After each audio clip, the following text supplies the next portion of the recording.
Hey everyone, and welcome. When we hear the word brahmacharya, our minds usually jump to one specific idea, something about strict self-denial. But what if I told you that's just a tiny piece of a much bigger and way more powerful picture? Today, we're diving deep into what brahmacharya really is, a path to mastering your own energy. So let's get right to it. Is this ancient concept just about saying no to things, or is there something way more profound that most of us are missing? This is the big question we're going to unpack together. You see, here's the common perception. It's a difficult, restrictive rule. But the reality? It's actually a powerful tool. A tool for growth, for focus, for mastery. And that shift in perspective from a rule to a tool is absolutely everything. Okay, let's start by tackling the big one, the common misconception. Because, to really understand what brahmacharya is, we first have to get clear on what it isn't. The image we all kind of have in our heads is this: a severe, almost intimidating practice focused entirely on suppression. But focusing only on that part, well, it's like looking at the very tip of an iceberg. You're completely missing the huge, powerful foundation that's sitting right below the surface. So let's go below the surface. It's time to talk about the real meaning. This is where we get to the heart of the concept. And believe it or not, the name itself holds the key. So let's just break the word down, because this is where it gets really interesting. Brahma means the ultimate truth, the highest possible goal.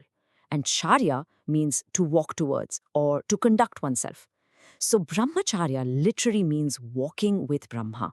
See, it's not about restriction, it's all about direction. And that's really the core idea right there. I mean, think about all the energy you have, your creativity, your focus, your physical vitality, all of it.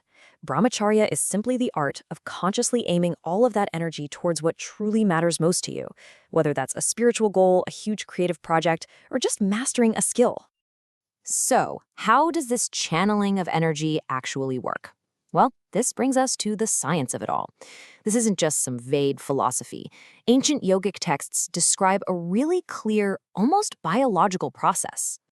The key concept here is something called ojas, or virya. Now, you can think of it as the most refined, high-octane fuel in your body.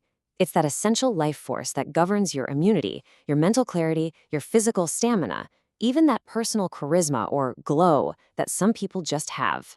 The whole process really unfolds in 3 key stages. First up, conservation. You consciously stop wasting this potent creative energy on trivial things. Second, transformation. Your body then reabsorbs this conserved energy and it refines it. And finally, step 3, empowerment. This transformed energy, the ojas, fuels your higher faculties, leading to a real, tangible increase in physical power, mental sharpness, and even spiritual insight. Okay, so that's the ancient science, but what does any of this mean for us today in our busy modern world? Well, the advantages are incredibly relevant. This is where the theory really hits the road. I mean, just look at this. When your energy isn't scattered all over the place, your focus sharpens like a laser, which can seriously boost your productivity at work. Your mind becomes more stable, a powerful antidote to all the anxiety and stress we face today. Your relationships can become so much deeper because you're connecting with people on a level that's way beyond just superficial stuff. And at its core, you build this incredible foundation of self-discipline and character. All right, time to bust some myths. Myth number 1, it's suppression. Nope, the truth is, it's about smart utilization of your energy. Myth number 2, it's only for men. Absolutely not. The principle of managing your energy applies to everyone. And myth 3, it's some impractical, lifelong vow you have to take. The truth? You can practice it for specific periods to achieve a particular goal, like during a tough project or when you're training for something big. So you might be thinking, okay, this sounds amazing, but how do I actually start? That's a great question, and it brings us to our final section, a practical guide on how to adopt these principles. It's basically a 3-pronged approach. First up is your diet, or ahar. The idea is simple. What you eat directly affects your mind and your energy.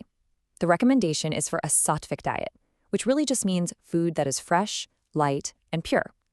This helps calm your system down. On the other hand, super spicy or heavy foods can agitate the mind and make managing your energy a whole lot harder. Next is your daily routine, or dinacharya. A structured day helps create a disciplined mind. Things like waking up early, doing some yoga or breathwork, and meditating regularly aren't just spiritual exercises, they're seriously powerful tools for balancing your body's energy and quieting all that mental chatter. And finally, and this might be the most important part of all, is mind management, or manas. This is all about being conscious of what you're feeding your mind. It means choosing uplifting content, surrounding yourself with positive people, reading stuff that inspires you.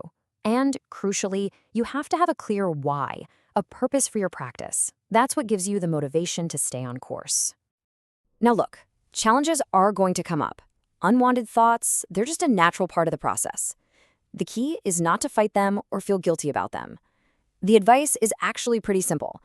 The moment you notice one, just gently but immediately redirect your focus. Get up, have a glass of water, read a page from the book, start a different task, anything to shift your attention. So if there's one thing to take away from all this, it's this. Brahmacharya, at its core, is not about what you're giving up. It's about what you stand to gain. It's about making a shift from being a slave to your impulses to becoming the master of your own energy. It's not a path of renunciation, it's a path of great attainment. So the question is, what could you achieve if you had command over all of your creative power?